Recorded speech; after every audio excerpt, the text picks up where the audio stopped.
Des chevaliers en armure brillante, des membres de la famille royale partageant une tasse de thé et des murs de pierre qui renferment des siècles d'histoire. Voilà ce à quoi on pense quand on évoque un château ou un palais. Pourtant, certains d'entre eux sont très éloignés de ces clichés, puisqu'ils sont faits de maïs, de neige ou même de détritus.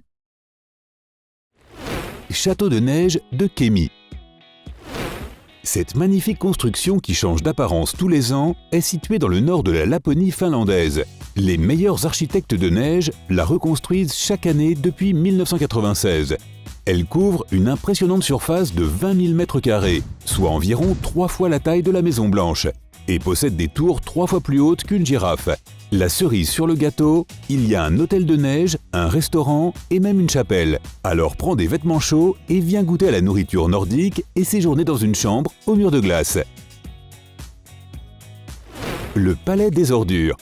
Le château de Rubel à Glendora en Californie a été construit par Michael Rubel à partir de bouteilles, de machines à écrire, de sommiers, de cintres, de trophées et d'autres objets mis au rebut. Rubel construisait des forteresses avec des déchets, car sa famille vivait près de la décharge municipale. En 1959, il a acheté un verger d'agrumes et avec son ami, a terminé la construction de son château près de 30 ans plus tard. Les visiteurs peuvent aujourd'hui découvrir le musée du Palais d'Étain, la maison en bouteille, le fourgon frein de Santa Fe, la tour de l'horloge, le donjon et bien d'autres choses étonnantes.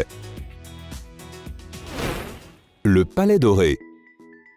La construction de l'hôtel Emirates Palace à Abu Dhabi, aux Émirats Arabes Unis, a coûté 3 milliards de dollars. Et il suffit de lever la tête pour comprendre pourquoi. Le plafond est décoré de feuilles d'or et d'argent de 22 carats. Afin de garder cette beauté en bon état, il dépense 130 000 dollars par an pour remplacer les pièces usées. Si tu viens en visite, n'oublie pas de goûter le cappuccino en or 24 carats, d'essayer le spa en or et d'acheter des lingots à emporter dans un distributeur automatique.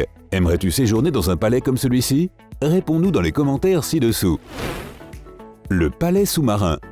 Le palais de Cléopâtre a été englouti par les eaux après un énorme séisme suivi d'un tsunami qui se sont produits il y a 1400 ans en Égypte.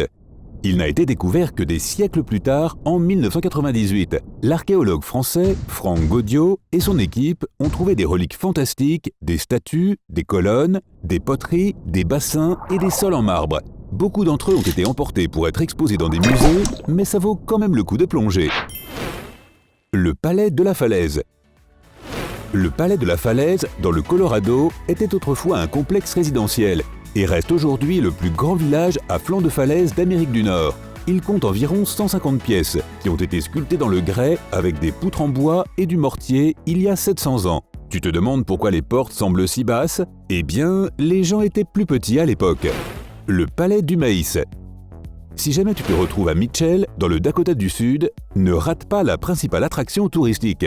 Les habitants ont toujours été très fiers de ce que l'on nomme l'or des prairies. C'est pourquoi ils ont construit un palais en maïs en 1892, pour prouver au reste du monde à quel point leurs terres sont fertiles. Ce que l'on peut admirer aujourd'hui est la version reconstruite de 1921. Chaque année, ils renouvellent le maïs avec 13 nuances qui forment de magnifiques peintures murales. Le mois d'août est probablement la période la plus excitante à visiter, car c'est à ce moment-là que sont dévoilées les nouvelles décorations lors du festival du Palais du Maïs.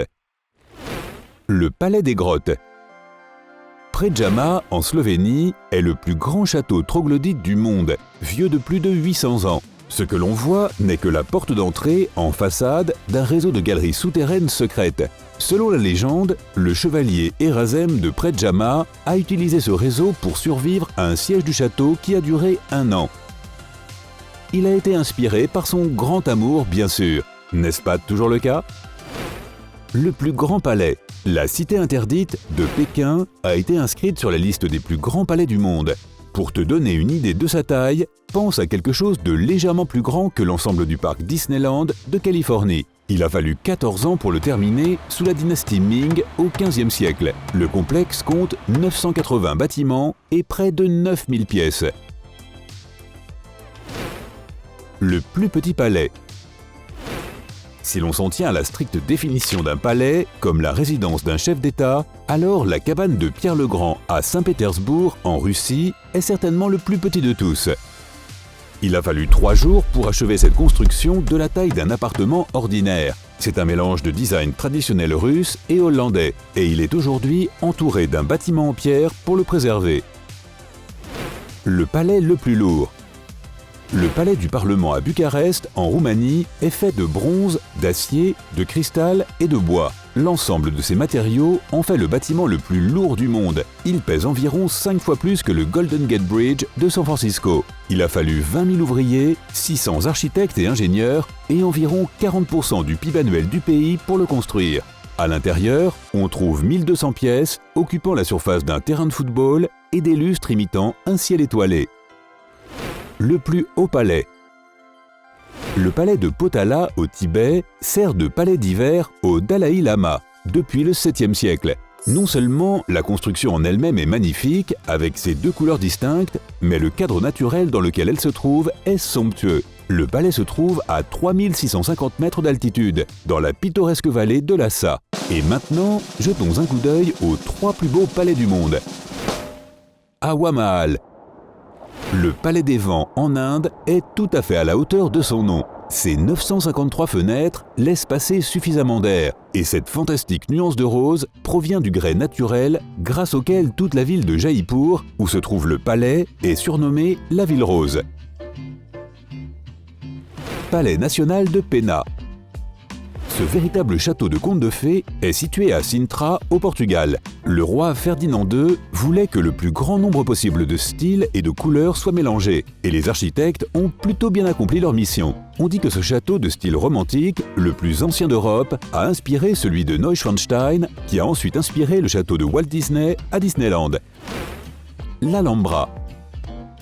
L'Alhambra, à Grenade en Espagne, a d'abord été une petite forteresse sur les ruines des fortifications romaines. Mais au milieu du XIVe siècle, elle a été transformée en véritable palais aux allures de ville. Les meilleurs artisans de l'époque y ont travaillé, et on peut le voir dans tous ses détails. Fait amusant, Christophe Colomb a reçu l'approbation royale pour son voyage à cet endroit précis, lorsque le lieu servait de cour royale à Ferdinand et Isabelle.